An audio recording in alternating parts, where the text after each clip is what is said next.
Alright, what's up guys? I'm going to teach you a little bit more XML today, just some basic stuff, and how to use some of the resources. And if you don't understand all this, that's fine. You'll get it eventually. Yeah, text is cool. You know, we got this. It's not that awesome though. I want some buttons. So, how do you add a button? This is how you add text. Let's see how you'd add a button. Have any ideas? It's pretty easy. To add a button, you just type button. But let's say we didn't know that. These are some of the things that you can add in XML. So we just want a regular button. So we're going to put a button in. And we're already getting in a squiggly line. So basically that means there's an error and it won't run properly. And in XML you always have to include the ending part to complete your object. In this case, a button. So we're just going to enter a couple times, and we're going to hit the end button and get rid of that problem.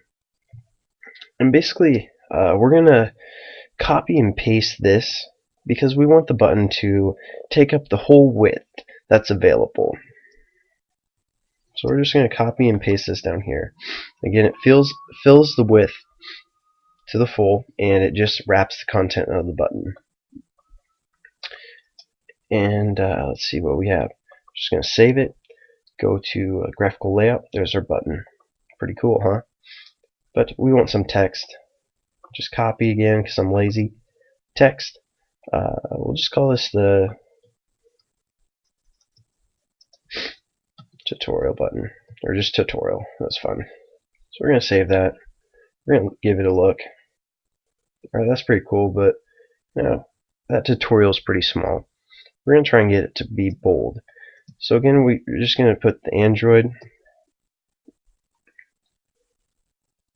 And here's some of the things that you can use. You're going to type in text. And you can kind of look at the other things that you can do. Yeah, we're going to use text size. That's pretty obvious, the size of the text. But we're going to go down to style. We're going to make it bold. If you hit enter, you already have 3 choices that pop up. So really, you don't have to remember too much when you're programming in XML and on Eclipse, because it kind of has it for you, which is pretty nice.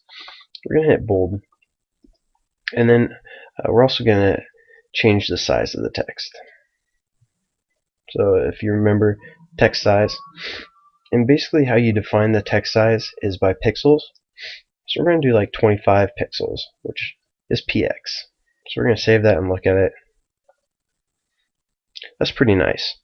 But basically the problem with this is when you define something by pixels, you don't know what the screen size is of the phone that you're running it on.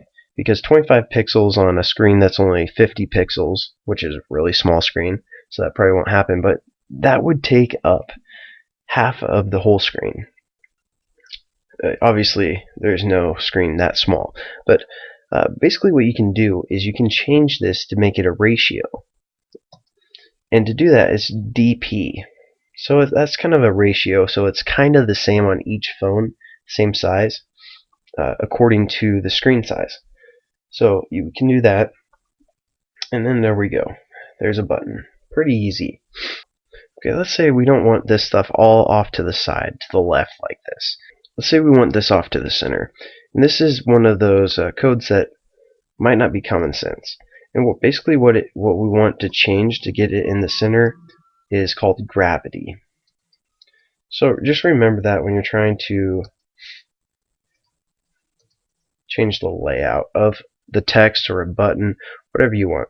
We're going to save that, and hopefully it'll work. See, we have that one in the center, which is pretty nice.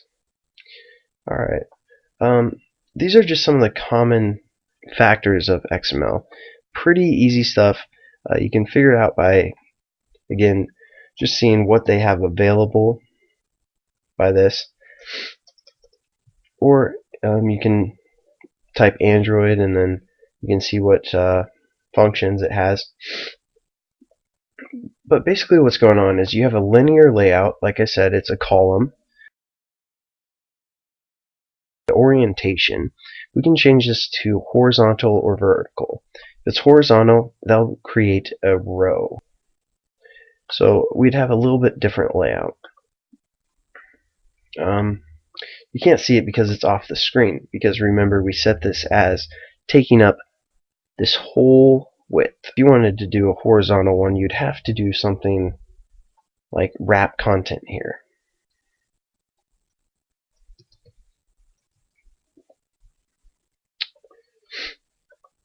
See, then you can display the next one, and the next one's over here, the next one's over here. So here's just some of the common factors. Obviously we want to have the vertical, or we have a vertical orientation, so we can see all of what we have done on the screen. And you can change this to a few different things, such as relative layout, table layout, or a scroll view. I believe the last one is. And the scroll view is probably what we're going to be using when there's items off the screen like that. You know, I'll get into that later. It's not too important for right now. Basically, what I want to show you is how we can reference this image that we imported earlier. You want to do that in your linear layout, because even though you don't see the linear layout on the screen, when I click here, it shows that this is the linear layout in the XML. Yeah, it takes up the whole screen because we filled the parent for the width and for the height. So basically, this class defines the whole screen, and within the screen we have the buttons, the text, all this stuff. But see, the linear layout ends here, so it's all within that area. So it's kind of basic. It's an easy concept to get. If you don't find it easy, that's fine. After you use it a couple times, you'll find it pretty easy. But basically, I want to change the background of the linear layout, which is the full screen, to that image that we imported. So I'm just going to wing it. Let's see. What do we got here? Is there something called background? Let's try that. Yeah, background's right there. And again, if we don't know how to reference it, I don't know if they'll pull this up. Yeah, we're going to go through the drawable, and the drawable will pick up all three of these files. And basically, I did look this up. Basically, this is the high density, medium density, and low density. So if you want, you can change, or you can add this same file to all three and have a lower quality image for phones that don't have high density screen resolution, and it automatically pick the one that fits the phone best. But I'm just going to go drawable, and we obviously have it named this.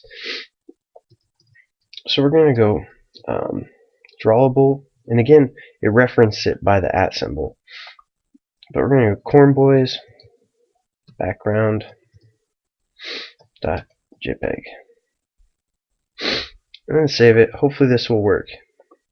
Okay, we aren't getting anything to show that it's referencing that image right now, but basically this should be working. So we're gonna run this application on the emulator that you should have already had loaded from a couple tutorials ago.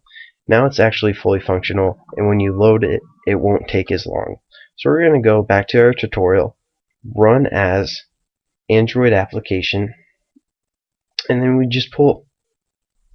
See, and I'm getting an error message right here. There's no drawable corn boys background JPEG. I think, I'm not for sure, but I'm not sure if you have to include the JPEG.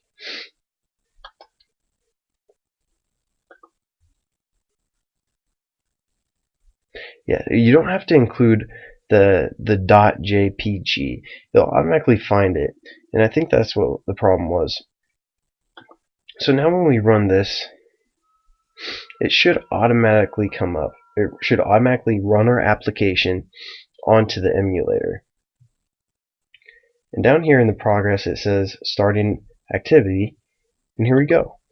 It actually shows our background that we created. Shows this. We might want to change the text. I'm going to let you figure that out, how to do that. Again, it's pretty easy. And this is a button, and it's clickable, but basically it doesn't do anything right now. We're going to have to define what it does in the actual JavaScript. Right now this is all XML.